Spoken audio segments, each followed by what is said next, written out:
குரலற்ற மக்களின் குரலாக ஒலித்துக் கொண்டிருக்கும் மக்கள் சக்தி இல்லங்கள் தோறும் திட்டம் இன்றும் பல்வேறு பகுதிகளில் முன்னெடுக்கப்பட்டு வருகின்றது. மக்களின் பிரச்சினைகள் தொடர்பில் ஆராயும் நியூஸ் ஃபர்ஸ்டின் மக்கள் சக்தி இன்றுடன் 24வது தினமாக வெற்றிகரமாக முன்னெடுக்கப்படுகின்றது. இன்றைய தினத்துடன் முடிவிற்கு வரும் மக்கள் சக்தி இல்லங்கள் தோறும் திட்டத்துடன் பேராதனை பல்கலைக்கழகமும் கைகோர்த்துள்ளது.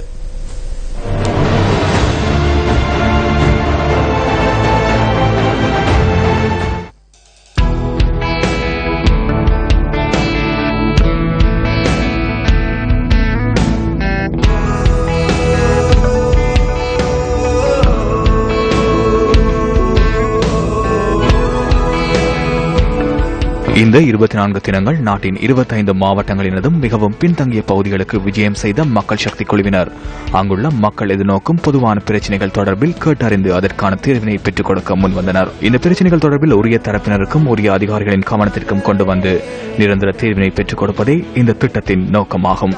இன்றைய தினமும் எமது குழுவினர் அம்பாறை, நீர்கொழும்பு மற்றும் கண்டி ஆகிய மாவட்டங்களுக்கு விஜயம் மேற்கொண்டனர்.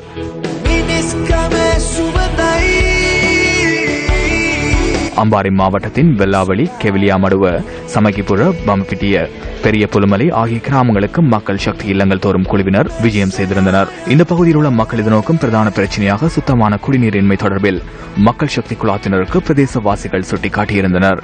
கிணற்று நீரையே இந்த மக்கள் குடிநீராக பயன்படுத்தி வருகின்றனர். சிறுவர்கள், முதியவர்கள், நோயாளர்கள் என பல தரப்பினரும் இந்த குடிநீரையே பயன்படுத்தி வருகின்றதாக மக்கள் விசனம் தெரிவிக்கின்றனர். அத்துடன் இந்த பிரதேச மக்கள் வனயானை தொல்லைக்கும் இலக்காகியுள்ளதாக எமது கவனத்திற்கு கொண்டு வந்தனர். இந்த பகுதி மக்களின் பிரதான வாழ்வாதாரமாக விவசாயம் காணப்படுகின்ற போதிலும் விவசாய செய்கைகளை மேற்கொள்வதற்கு போதிய நீர் வசதி இல்லை என மக்கள் விசனம் தெரிவிக்கின்றனர். இந்த பகுதி வீடுகள் களிமண்ணால் நிர்மாணிக்கப்பட்டுள்ளதுடன் மக்களுக்கு நிரந்தர வீடுகள் கட்டிக் கொடுக்கப்படவில்லை என்பதையும் நியூஸ் ஃபர்ஸ்ட் குழாத்தினர் அவதானித்து அறிந்து அது தொடர்பிலும் தமது அவதானத்தை வெளியிட்டனர். நியூஸ் ஃபர்ஸ்ட் இல்லங்கள் தோறும் திட்டத்தில் இன்றைய தினம் நாம் அம்பாறை மாவட்டத்தின் பல பகுதிகளுக்கு விஜயம் செய்து வருகின்றோம். அந்த வகையில் அம்பாறை மாவட்டத்தின் எல்லைப் பகுதி கிராமமான பெரிய முள்ளு பகுதியில் தற்போது நாம் இருக்கின்றோம். இங்கே இருக்கின்ற பெரும்பாலான வீடுகள் தகர கொட்டில்களாகவும் அதேபோன்று களிமண்ணினால் அமைக்கப்பட்ட வீடுகளாகவும் இருக்கின்றன.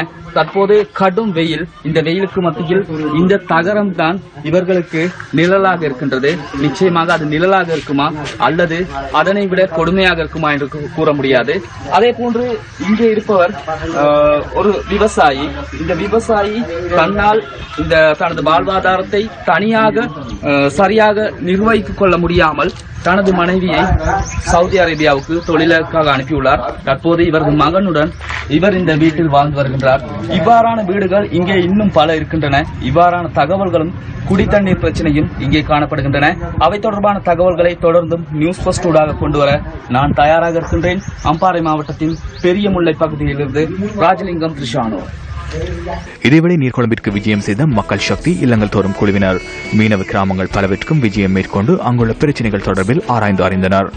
The exercise is to reach out to people to understand. மக்களை சந்தித்து அவர்களின் பிரச்சனைகளை அறிந்து கொள்வது திட்டத்தின் இலக்கு. இந்த திட்டத்தை தொடர்ந்து நடத்தி செல்லவே எதிர்பார்க்கின்றோம். வேறு எந்த ஊடகமும் இவ்வாறான வேலை திட்டத்தை முன்னெடுக்கவில்லை. நாம் மக்களிடம் சென்று அவர்களின் பிரச்சனைகளை அறிந்து அதை உரிய தரப்பினரிடம் தெரிவிக்க முடிவெடுத்துள்ளோம். Your weapon and we are your mouthpiece. So we are reaching out. We would be creating and giving that inspiration to the people who are supposed to do it. ஆழ்த்துக்குருவ கிராமத்தில் இடம்பெற்ற நிகழ்வில் கலந்து கொண்டதன் பின்னர் நியூஸ் ஃபர்ஸ்ட் குழாத்தினர் பல்வேறு கிராமங்களுக்கும் சென்று பிரச்சனைகள் தொடர்பில் கேட்டறிந்து கொண்டனர்.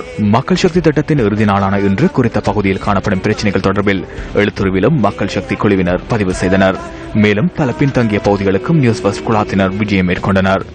கண்டி மாவட்டத்திற்கான மக்கள் சக்தி திட்டத்தை முன்னெடுத்த குழுவினர் தமது பயணத்தை நாவலப்பிட்டிய பகுதியிலிருந்து ஆரம்பித்தனர். இன்றைய தினம் மாலையும் பல்வேறு பகுதிகளுக்கு சென்று மக்களின் பிரச்சனைகள் தொடர்பில் நியூஸ் ஃபர்ஸ்ட் மக்கள் சக்தி இல்லங்கள் தோறும் குழாத்தினர் அவதானம் செலுத்த உள்ளனர்.